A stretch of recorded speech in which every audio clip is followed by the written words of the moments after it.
Very good evening to everybody. It's Wednesday, the 3rd of June, 2020, the time of the corona pandemic still upon us. We're still in lockdown level 3.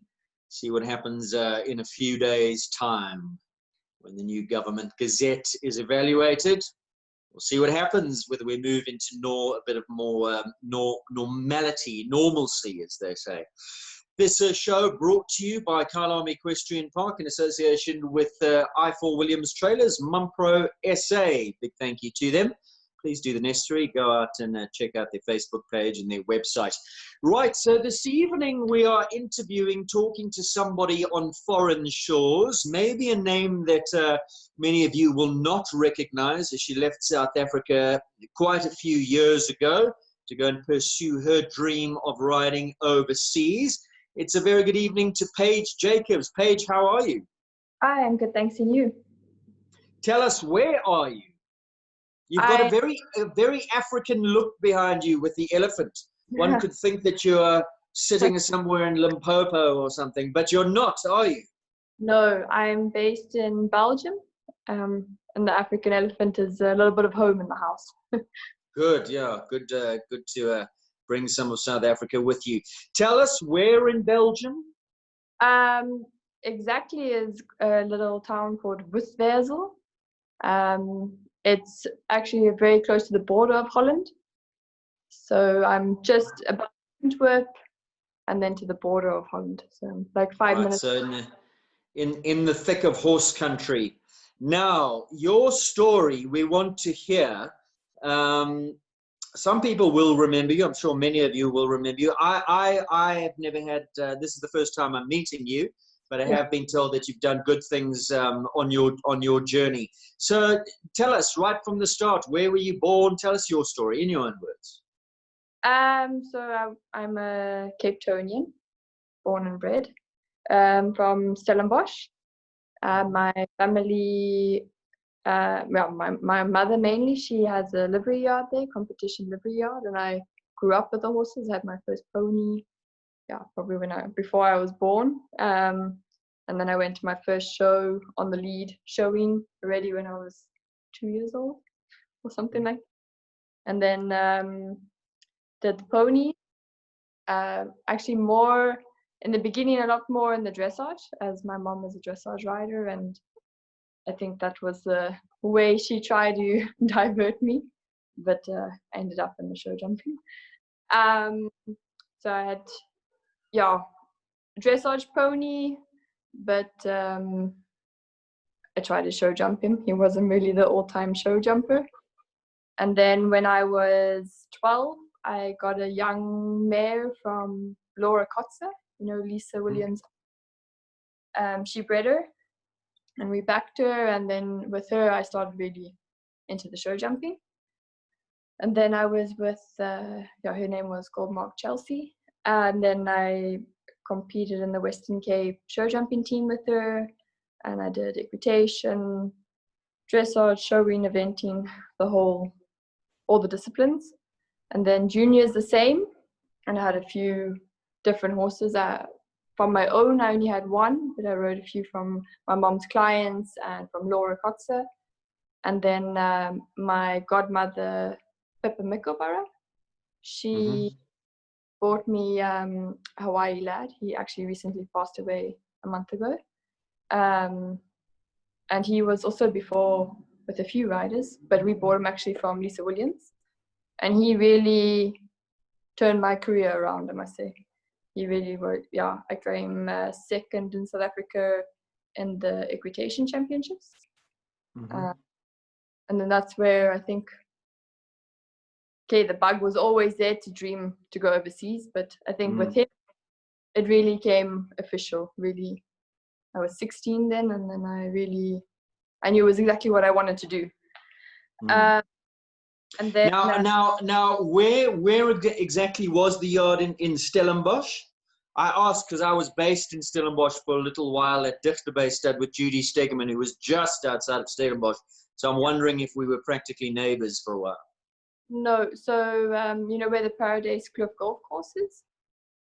No. But I obviously know where Avontier is and where Pippa is based. That mountain, Avontier is on the right side, and our farm is on the left side on the mountain. Okay. So you obviously had a passion for the thoroughbred, with Pippa Mickleborough being your godmother, and she obviously educated you in the ways of the thoroughbred. Tell us about Hawaii Lad. Was he a thoroughbred, and what was his pedigree? He was thoroughbred. He was, oh my, what was he? He was. I'm sure Pippa will post it on the thread. Don't worry. So, so a good junior career, a good children's career, based out of the Western Cape. Yes. You always had this dream of going overseas. Who were some of your coaches? So coaches was mainly my mom, my mom and Laura Kotzer, and she also coached me a bit. And then I went on a few clinics. Like I went on a few clinics with Rogan Askin, and then also Jean-Philippe and Albert Vaughan. And then the biggest turnaround was actually when Carsten Hook came to South Africa. Well, he came mainly to Cape Town to give a clinic for 3 days, and there it all started because he really liked the way I rode, and he said, "Have you ever thought about coming overseas?" And I said, "Yeah, of course, I've dreamed of it, but I also know how much it costs." And then he said, "Yeah, if you want to come over, I have a place, and you can work for me and everything." And then I said, "Yeah, I can't go right now because I was only 17, so I need to finish school." And then as soon as I finished school, I went over. That was And tell me, is your mom still running the yard? Yes, it's called Thistledown Stables, and it's still horses at the farm. Okay. Busy. So you finished matric, and horses were what you wanted to do. You knew then. Was there other thoughts of studying further? Have you studied further?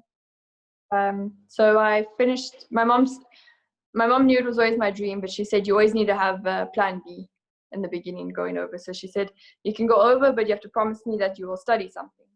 So when I moved over here, I first was 2 months over here just to see if I can do it. And I came over, so we finished school end of November. And then of course we all went to that, the end of matric where you go to Plate Rage or Polito. There for a week with my friends, and then directly after that, then I flew to Germany. So I literally went from super sunny weather to freezing my ass off. Never been cold in my life. But I think it was also good because it really showed me if I was going to last through that, to see if I'll last. Because that's for South Africa coming overseas, it's especially the winters here. It's hard. It's really hard. Had you had any experience growing up of European conditions, riding in Europe? Spent any time riding there or training with any of the big names or out of any yards? No, not at all. No. So mainly a big. Sorry, I keep cutting you off. A big culture shock. Yes, very huge. Right. Yeah, no, I had never been. Of course, we've been to New Zealand as a family, but New Zealand's also not cold like Europe. So you say you got the offer from Carsten Hook. Who was he? Who is he? What did the job entail? Take us through the whole journey. First of all, are you on a passport? How did you sort out visas and things? So my mom is British. She's actually British, so she has a British passport. So I get a British passport through her. That's how I've been able to be here. And with a British passport, I'm fine. I don't need a visa or anything. And then from Carsten Hook, he is now 76, I think. He's a bronze Olympic medalist in Seoul. He rode the I don't know if you remember the horse Japalu. He was bronze. Very well. Pierre Durand, yeah. So that year, that guy, he won. Carsten was third. He was a bronze. Okay, all right. And tell us about the yard. How big? How was he still doing things at that time? Yeah, he wasn't. He's more for training riders, and then we had 24, yeah, 24 horses. And then his wife is also a rider, but she's for the dressage, so I think she has 6 dressage horses. And then with him, it was no more work. When I first moved over, there was 3 other riders. So I came in really as end of the string, mainly grooming, cleaning boxes, garden work, lunging, warming a horse up, but wouldn't really be able to ride the whole horse yet. And then, the more I kept working, and I really worked my ass off to really just keep proving myself and being like a step above everyone else. And then he gave me one young horse to ride. It was a complicated young horse, very nervous and everything. And then I really clicked well with him. And then Carsten gave me more opportunities to ride more horses then. And then that's how it just kept growing. And then he taught me more and more. The lessons were very, very hard, but I learned so much, I must say. Yeah, really, really a lot. When you say the lessons were hard, what do you mean? Dressage work was compulsory. That was very, very, very, very strict.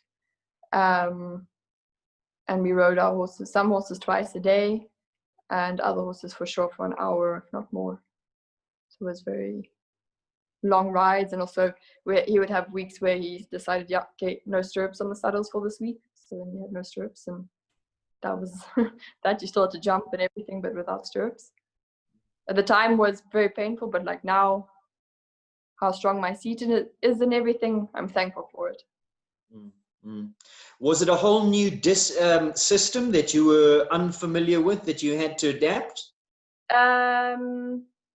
The days were very long, so I got, especially in the beginning, I got very tired, and also from the cold and cleaning 12, 15 boxes a day, and then also riding. And we started always at 6 in the morning, and then we would have breakfast at 7:30 till 8, and then we'd be on our first horse at 8, riding till 12:30, and then have lunch break from 12:30 till 2, and then we'd ride from 2 till when you're done.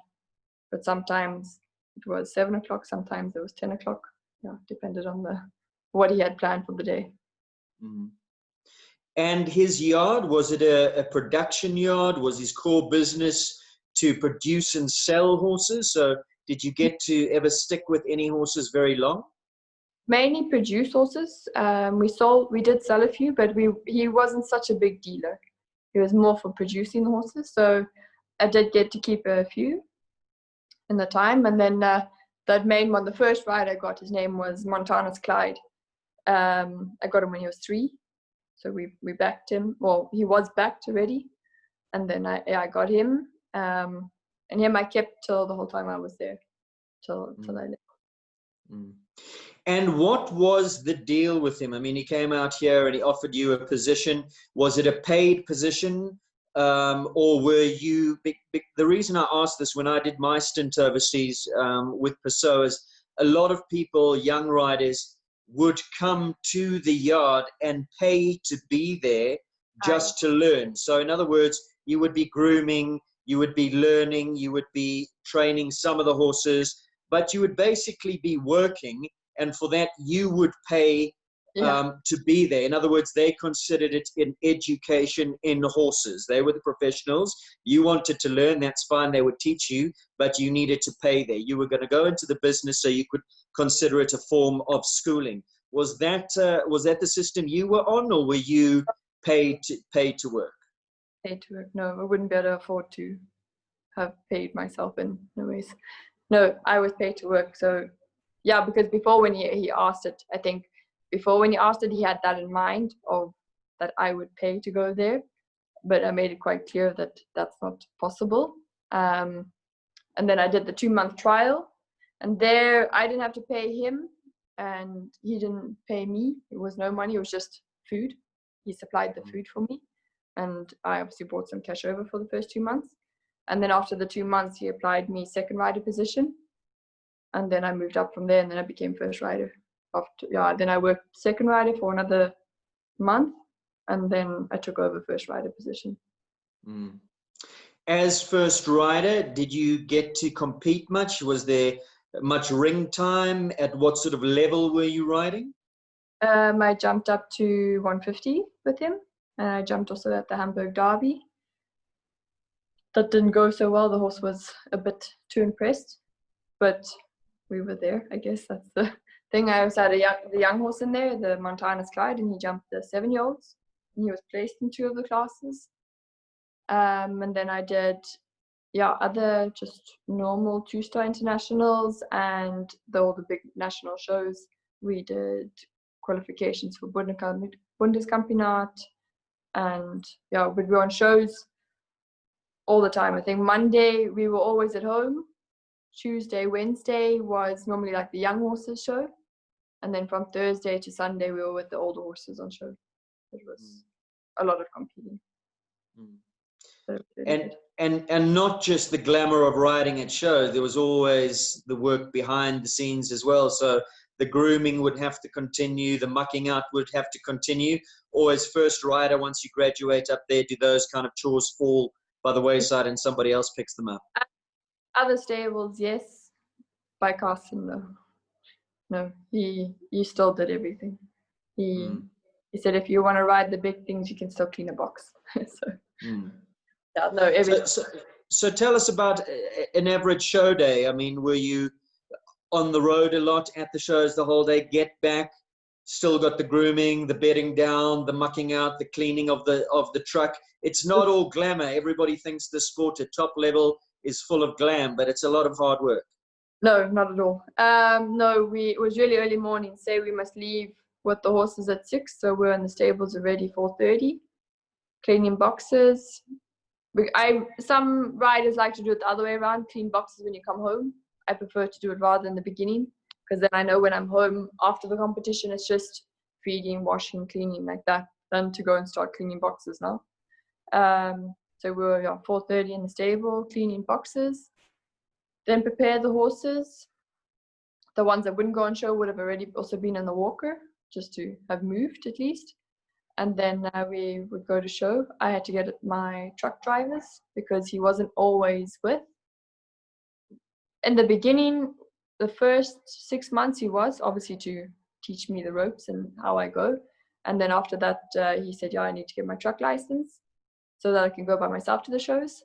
Because then he was coaching all over the world. He did many coaching clinics. So he was coaching everywhere in China and Italy, all over Germany. So he was always on the road.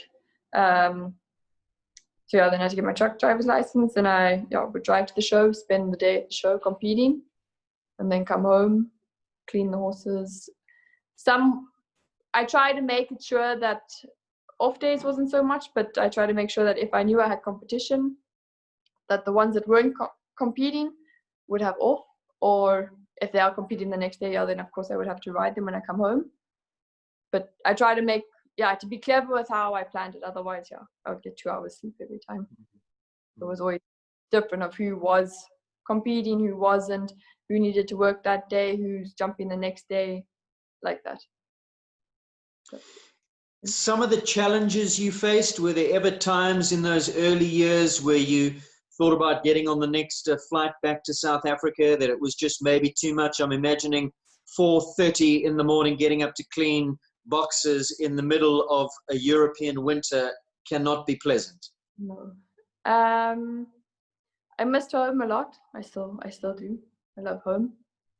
Home, I want to say, like Stellenbosch, my family, that my little house in the mountain, that I miss a lot. That I really want to catch the next flight. No, that not. No, I think the dream is bigger than that. I mean, it was always, of course, it was hard, and some days you would cry or really be down. But then, luckily, my mom, however, was just a phone call away. Even though WhatsApp calling is really annoying sometimes with the connections. And it's not a job where you're going to get rich, is it? Not at all. No, I mean, okay, if you're going to sell good, you can get good money, but then you also need to invest again. But no, it's a job that you survive. But if you do it right and you're a hard worker, you survive good, I find. So you mentioned you always had a dream. What was the dream? The big dream, the Olympic dream. That's the big dream. Mm. Yeah, it still is very, very strong. But it's very hard, and not having your own capital behind you really puts a step back, really puts a few more years on the big dream to get. Well, we'll elaborate more on this point, but how long were you with Carsten before you decided to move on? What was the decision? Why the decision to move on? And where did you go? What was the next chapter? So I was with him for 2.5 years. And then, as you heard his age, he started to slow down, and he sold more horses, and he really made the stable smaller because he said he doesn't want so many horses. He wants to slow down life now and just keep it small, and then ended up just having 6 horses in the stable. And I said, yeah, to have 6 horses here, I can also do that in South Africa. You know, I don't need to stay in a barn and work hard to be with 6 horses. And he fully understood, and we're still on really good terms. So then I moved on to the Holsteiner Verband for 6 months. I was there just to learn the ropes. That's also very different to his system. And there it was very much a factory. You kept a horse for 3 weeks maximum, and then the next one.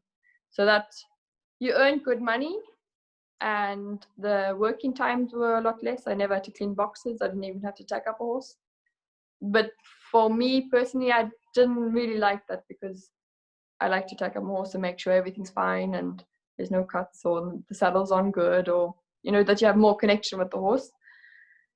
So for me, that really, I found that type of riding, you'll lose the passion if you're going to ride like that, more like a machine.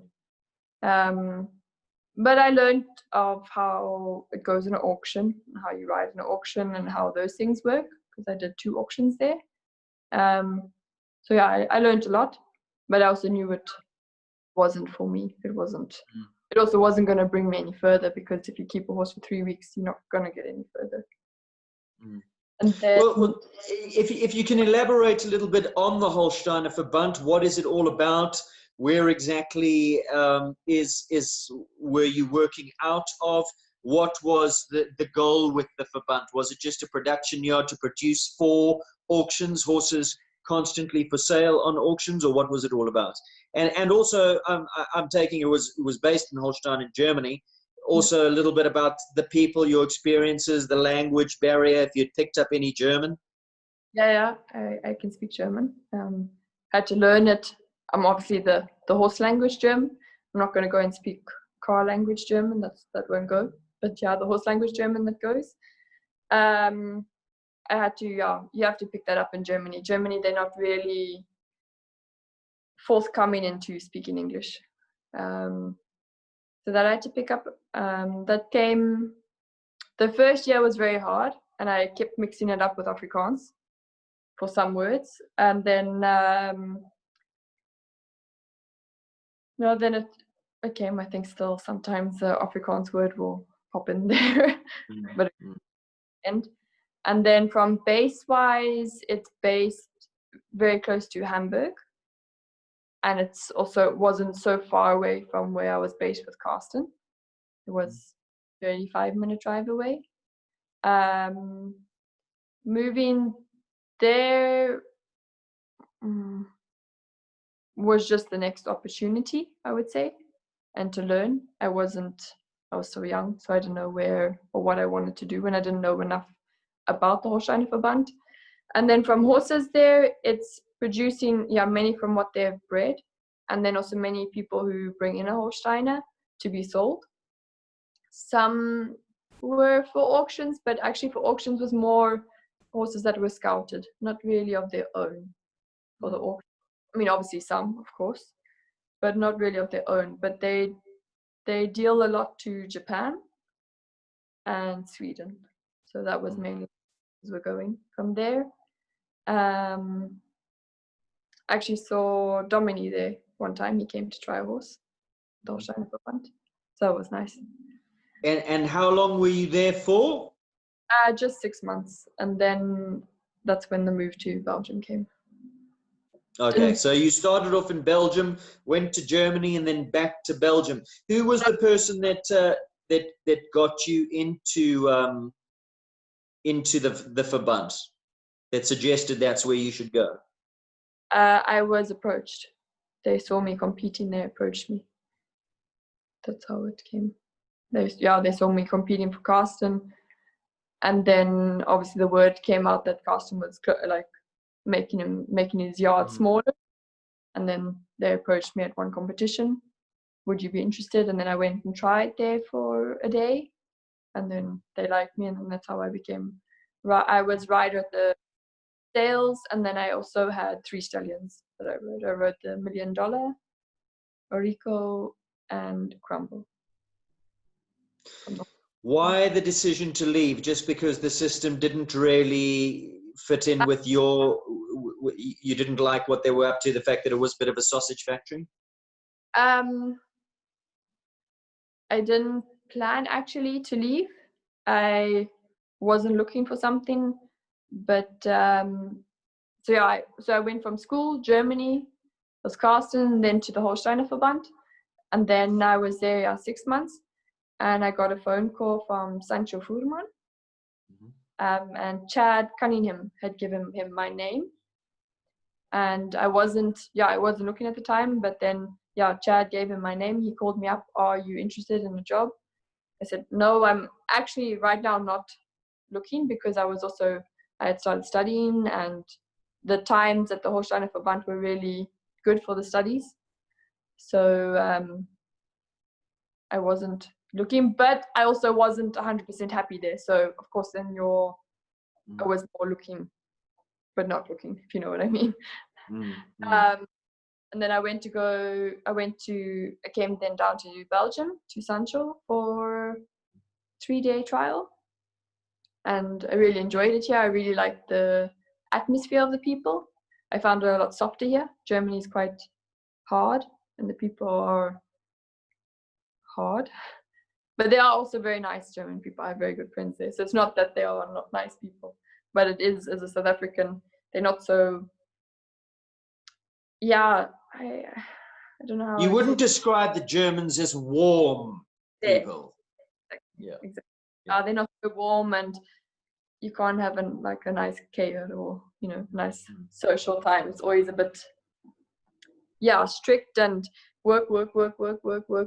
So it was never. I find they don't really live there like life. It was just work, sleep. That gets to you. And then from Belgium side, I found the atmosphere a lot more warm, and the language was easier as well, because it's even more to Afrikaans. So then, I really enjoyed it by Sancho, and then he offered me to come be his rider. He also liked how we got on good, and he liked how I rode. And then a month later, I moved down to Belgium. So tell us about Sancho's setup, exactly where in Belgium it is. A lot of South Africans obviously know Sancho has sent a lot of horses to South Africa, visits quite frequently, does a lot of business here. But some people might not know his setup or how he sources the horses or his business model. So elaborate, if you will. So Sancho, from sport horses, he doesn't actually have so many. We had 10 or 15 horses.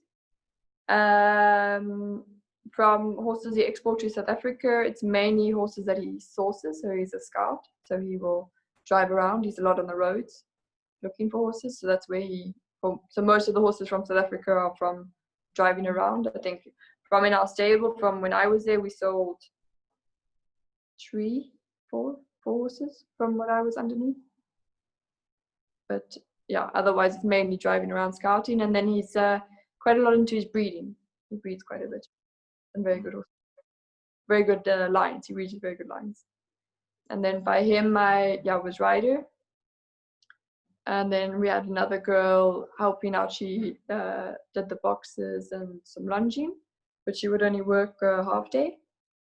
Mm-hmm. So they were alone. So are you saying, again, was it back to mucking out, grooming, the whole shebang? If you wanted to ride, you needed to get stuck in. No, he wasn't so much. He was more relaxed, a lot more relaxed. From mucking out, no, the Mendy, the other girl, did that. But always tucking up yourself and things like that. And then she would lunge like a young one, because say if we have 15, I can't do 15 in a day by myself. So she did that, and then she would work in the morning till 12, and then the rest of the day I was there. And then Sancho, he also came later. He would also, he would help me with a few, or lunge, or sometimes even ride himself. On a horse, he often brought in horses from other people that would have a problem, and he's very good at solving problems, especially in their bodies, I must say. From health-wise and stuff, he's really clever that way. And he can really, I must say, has a very, very good eye for finding young horses, like something in the field, scrawny, and he'll see quality out of it. He's very good at that. A few South Africans coming to visit, I presume, during your time there? Yes, we had a few. Dominique and Rogan and Tamara Ruda, Liam. A few. And tell me, you obviously got a chance to go in the ring to produce horses and bring them on. How much riding, how much competition riding, to what level did you go with Sancho? We rode up till 3-star, and we jumped the under 25 tours. I had the best guy was Ictus de Emma. He's now sold to America. I got him, he was 9 already when I started riding him. And him, we jumped to the 3-star, and then in Valkenswaard, we jumped under 25 Global Champions Tour and came 3rd. Yeah, he was really good. Difficult horse, but loads and loads of talent. Really quirky guy. Wasn't easy. And he could really frustrate you, but he was worth it. He was really good. Then I also had actually the one that I think Natalie bought, now under Domini, I think, Yella S. Also jumped 150s, Super Scorpios. And then from South Africa, no, the rest were all scouts. The main and how long were you at Sancho, and some of the ups and downs, the challenges? Again, difficult to get good partnerships going when you know that everything's for sale? Yes, especially with Ictus, because we did 2 Olympic qualifications, and we had one underneath us. We had a clear in the one Olympic qualification, so that was a bit sad when he was sold. Yeah, very sad. As I really had the big dream, but okay, I also was realistic, because I don't have huge money behind me, so it was also knowing you can qualify, but you also need the money to back you to get there. So that was a hard road. But then, no, from the rest it was, I learned a lot. I learned a lot from, with him, with Sancho, I learned a lot from the health of the horse, of how to see that the horse is happy and healthy in the body, and how to get the best out of a horse, and different ways and homeopathic remedies. And that was really, really an eye-opener. From like riding wise, Carsten taught me hugely. And then I want to say from management of your horse and everything, that was Sancho. He really taught me a lot from that. And how long were you with him, and then why again the decision to move on? I was with him for also almost 2.5 years. I think it was like 2 years, 3 months or something. Like anything, I think time to grow, just move on to the next stage of your life. I think that was more also being, how you learn so much from a person and you want to grow further. And that was more for me to grow further. I wanted to. So then from there was then I have a partner, my boyfriend here. We've been almost 2 years. Then we decided that we will open our own stables. Because also for me coming here for the big dream, I also realized no one's going to get there for you. You have to really do it by yourself if you really want it. I've had it too many times of, horses always being sold or promises not come through. So those type of things. Mm. So tell us about the yard, Protea Stables, that you set up. How did you go about doing it? How difficult was it? I'm sure, again, financially, you need the money to invest in a yard, and that's no small investment either. So how did it all come about? How did you manage to pull it off when you said that there wasn't huge money backing you, just this dream that you had? How did you make it happen? Robin, he helped a lot, and it's also part for him. At the moment, he still works fully at his professional yard, a professional yard he works for Jan van Maden. It's a big dealing stable, breeding stable here in Belgium. So he still works full-time there. So then during the day, I'm working alone, the stables. And in the evening, he has 2 rides, he comes. To start it, it was exciting. It was very exciting. And also, I think a little bit of, it's going to be hard and you're going to go through shit, but it's my shit to deal with, not someone else's shit to deal with, if you know what I mean. Yeah, I've had going through the other jobs where the company would go through a downhill and you have to go through much, not nice times, and you think, why am I doing this? And if you understand what I mean. Or at least if it's gonna go shit, it's my shit and I better sort it out. To start, it wasn't so bad actually. I'm very fortunate. There's a stable yard just down the road from our apartment. It's like literally 2 kilometers. So I rent boxes there. Very nice man. And because I rent so many boxes, he gave me a really good deal for the boxes. And then I do everything myself there. So we have 12 horses now. It's just me. So I clean 12 boxes a day. And then I ride 10 of them. And Robin has 2. And then he helps me with one of them because it's difficult. So more than a lady's horse. But I do the dressage work. He jumps in. So from that way, it's actually not that hard. You can. So you're saying you didn't buy, you're renting. You found a place where you can rent stables. The facilities available to you. Are you a livery yard? Do you have? Are the boxes that are full? Are they clients' horses? How does it pay for itself? So we have only clients' horses, and then I have one of my own. It's not my own. It's also owned by Pippa. It's mainly clients' horses, and we have young horses up till the oldest one is 8, and then it's mainly that I train them for just producing them further and for sales.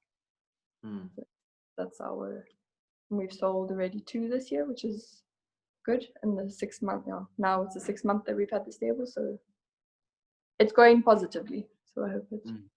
I think if you and what sort of facilities? Indoor arenas, jumping arenas, walkers, the whole shebang? Has everything. It's got a walker, indoor arena, outdoor arena, and then fields, of course. And then actually just across the road from there, there's another a big training jumping arena outside. So you can also go jump there. So, and it's really close to a few stables. And it's also 5 minutes away from where Robin works. So it's really, the location couldn't be better. Really lucky that way, I must say, really lucky. I'm assuming Robin is the boyfriend. Yes. Okay. Now, Paige, where are you with the dream? Because you have this dream of riding top level, going Olympic qualifications, maybe making teams, nations cups, all that kind of thing. But of course, without horsepower, impossible to do. And horsepower of that quality to get you there costs money unless you find a youngster, a weanling or a yearling that nobody else notices, and you strike it lucky. Unless that's the case, you certainly need big money to invest in big time horses. So how are you making all this happening? What's the next step? What's the next goal? We were going with Sancho was quite not so far away from the goal, and now it's gone backwards. But I have a few exciting ones in the stable now. I have one actually. One he's a 7-year-old at the moment, but I really think there's something inside him, and it's a very nice owner. Obviously, would need to find sponsors and financial backing or another client who would be more into supporting me for the competitions, because the competitions cost really a lot here if you want to ride the big classes. But I think his name is Schick. I think Schick could do it. He is such a fighter and jumps easily. It's very easy for him from that side. And then the rest is just keep producing the rest, and then hopefully you find a gem in between or a good sponsor. Or that's my thing, mainly to work hard and hopefully get there. That's the plan from now. How difficult with so many good riders over there, so many good riders knocking on the door. I mean, we know the top names, and there are many of them, but for as many of the top riders, there are hundreds of riders who are as good, but just never found that break, never found the sponsors, never got the chances. How heavily does that weigh in your mind, that there are so many good riders and so many wanting a slice of the pie? How do you get your teeth into it? It's a huge factor, and it's very hard when you also see some riders who aren't as talented or aren't as dedicated, and just because they have the money behind them, they just get to ride 5-star shows. That's very, from the sport-wise, sad, I find, because then riders who deserve it more or are better don't get it because they don't have the financial backing. But I think if you're going to get your break, you're going to, I believe you just have to stay positive and you're going to get the break. I'm hoping. If you always just keep your head down and keep working, it's going to come someday. When it's going to come, I don't know. I was hoping sooner, but I maybe also was a little bit greedy, thinking it will come sooner. I'm only 25, so still. I feel old sometimes, but I'm not that old yet. How expensive is the sport overseas? I mean, we moan in South Africa it's expensive here, and costs go up, and it is an expensive sport. We know that, but compared to South Africa, Europe, to keep a horse, to compete a horse, to travel a horse. So I think to keep a horse and everything is actually not okay. If you want grooms and etc., yes, then it's going to be expensive. But like now for myself, I have a young one that I keep for myself. With her, you would think from cost a month, it's going to cost you $450 when I'm doing it all by myself. I'm cleaning her box, riding her and everything. From her food and stable and everything, I would say your cost is going to be around $400, $450. So that's just your normal maintenance of the horse.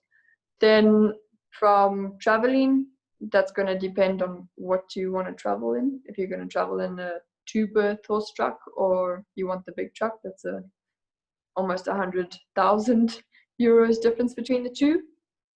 And then from the big shows, they cost really a lot. I would want to say that the shows are the main cost. That's really, especially once you are in the top 30 of the world, you're fine. But to get there, unbelievably expensive. How you have to pay to get into shows, and that's like example is say last year for this heroes they have a 6-week, it's like a sunshine tour in Belgium. It's called Knokke Hippiku. And to be able to ride the 5-star there, you are allowed to ride it even if you're not a high ranked rider, but you would have to pay 25,000 euros just to be able to ride. 25,000 euros. You hit that right. So what are we nearly? We just below 20 to the rand, to the rand euro exchange. So you're talking about close to ₹500,000 rand entry fee to ride in a show. Expensive show. That's probably the most expensive show. That I would say that, and then a leg of Global Champions Tour. Then those are your most expensive shows. Then the rest, you're gonna pay €1,000 or more to. I would say your rough to get in would probably be 5,000 euros, 3,000. Some places 1,200. It depends on what competition you're going on. You're talking about to ride at what level? So 1,000 euros would get you into what level and where? To 155, so a 3-star to a 5-star. Sure, it's a lot of money. Yeah. Is it possible to do it without the financial backing, Paige? I mean, is it? How do the guys that don't have the big sponsors, how do they do it? Yeah, they have to get the big sponsors. That's the like for me now, I don't have. I mean, I have Pippa, who is she's fantastic, and then of course my mom helps as much as she can. So like I have a mare from Pippa. She bought her when Pippa bought her when I was still working at the Horse Trainer Verband. She came onto my list of horses, and there was just when there's something in a chestnut mare, and that was her. She was very, very difficult in the beginning. She was very scared from the rider and everything. And she was actually on her way to be sold to Japan for like no money. And I asked how much they wanted for her, and they said, if we can get €2,000, we're happy. So I called my mom, of course, and she's like, oh, I don't know, it's a lot of money when you're talking in the rands. And then work with Pippa, and Pippa bought her then for me, and her name is Kaleidoscope, so I have her. So Pippa owns that mare, but with her, Pippa said she'll buy her, but I have to do all the costs if I want to keep her and everything. And with her, I rode her now, and last year she also did the Young Horse World Championships in Larnaken, in Zangerzijde.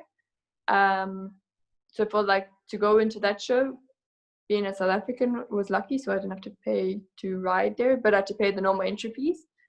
And that's just from normal working and saving every month. And then that's how you get there. And then you really, at the show, really ride for the prize money. So you hope you win your entry fee back. And you at least have so much cost more. So she's a pretty decent mare. How old is she?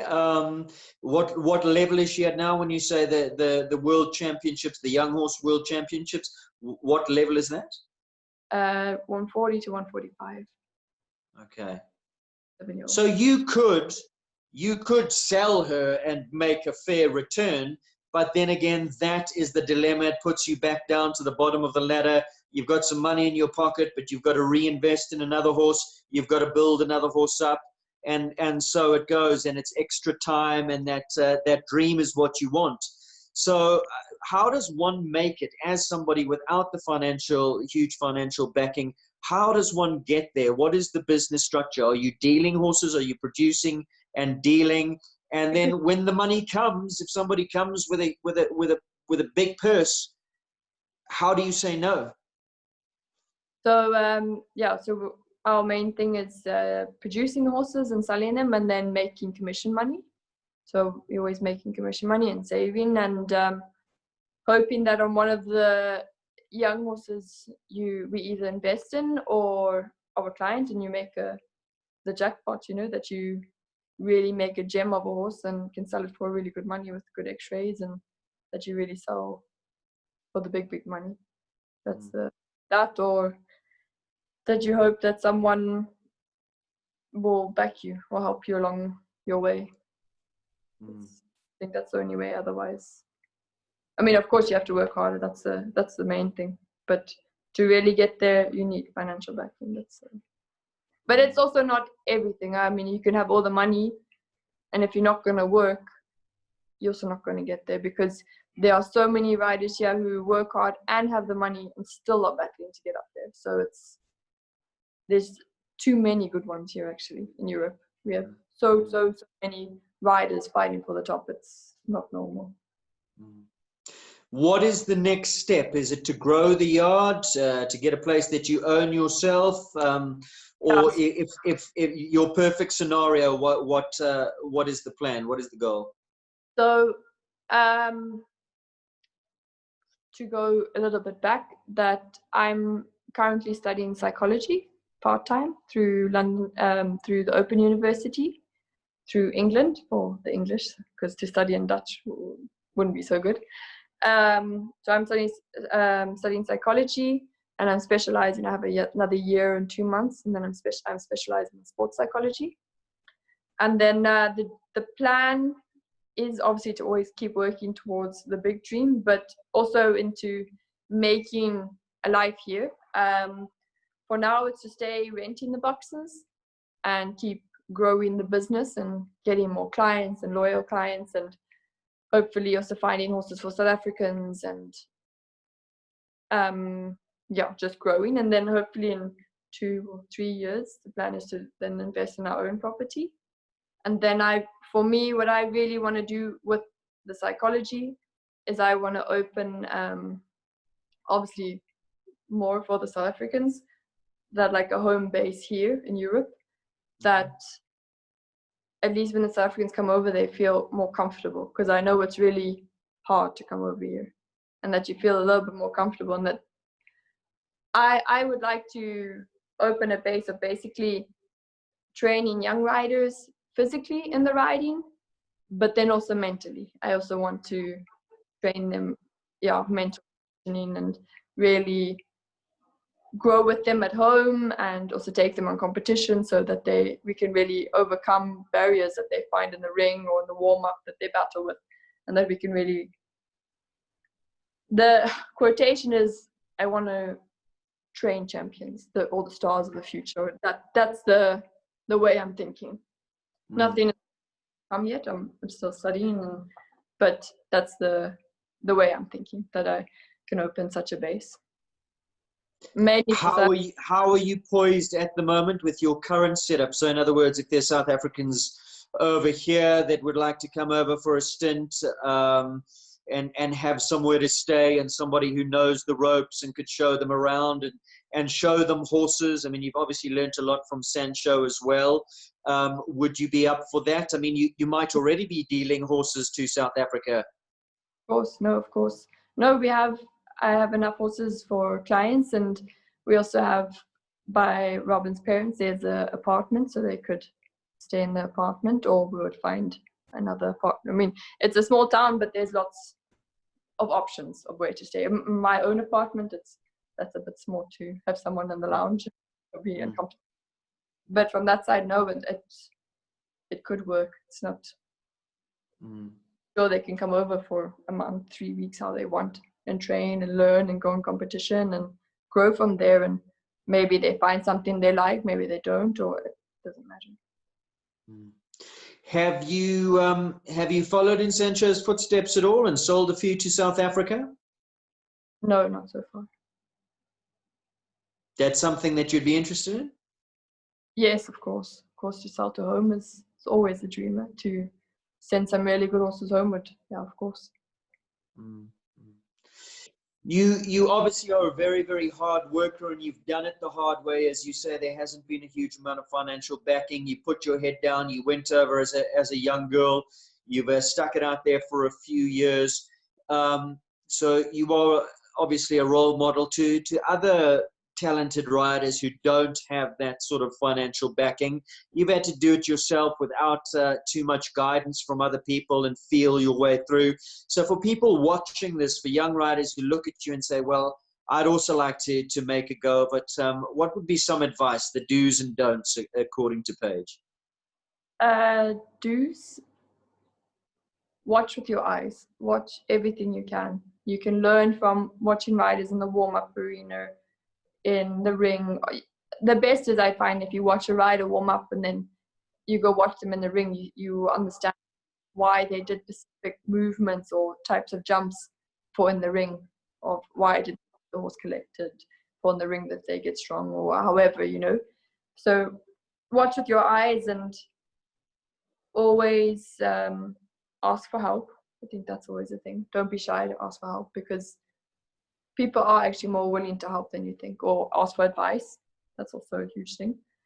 And yes, always work hard, and always think, work harder than the person above you.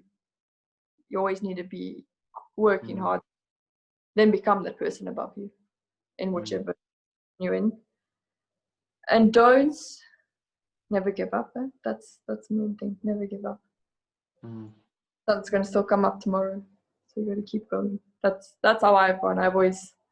There's some days are very, very hard, but the sun's still gonna come up tomorrow. You're gonna keep going. So, and never let your dream die. I think it's so many things, and also your passion. Your passion really has to be in the horses, that you're gonna really, as much as you want to go through the sport, but you also have to remember why you started riding, because you love the animal. You must never not love the animal, because as soon as you stop loving the animal, you'll never get further, because you also will never bond with any animal to make a real teammate, and you need that teammate in the arena. You both jump in the course, just to help you out sometimes. It's obviously a very, very difficult and challenging sport. Again, not having the financial backing. And some of the big challenges for you would be being so close to getting a bite of the apple at the big time, the big apple, and then economic reasons, working for people whose business is to sell the horse. The horse gets sold from underneath you, and it's about then finding the next one, regrouping, hoping that scenario doesn't play out again more often than not, because that's the business model. That horse then gets sold out from under you. How do you recover? How do you roll with those punches? How do you keep a rosy, positive outlook? You have to know that's a part of the business. There's nothing you can change about it, and it's the way it goes, and it has to go that way also for the business or the sport to grow further. So that you have to know from the beginning. You have to really put that in your head. Make a partnership, but also don't make it that it's going to ruin your life when that partner leaves you from horses. So that maybe made me a bit more harder, I think, or I would say probably more hard, just to protect yourself. But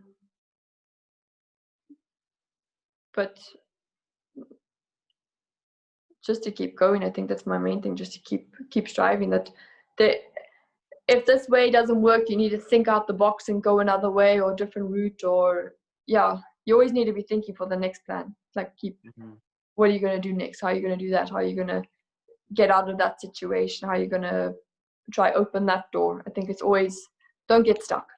That's my, don't get stuck always. It's like for me now it's like, okay, I did always want to have my own business, and I wanted that I can produce young riders, because I like now already I have 3 clients, 3 young riders I'm teaching now, and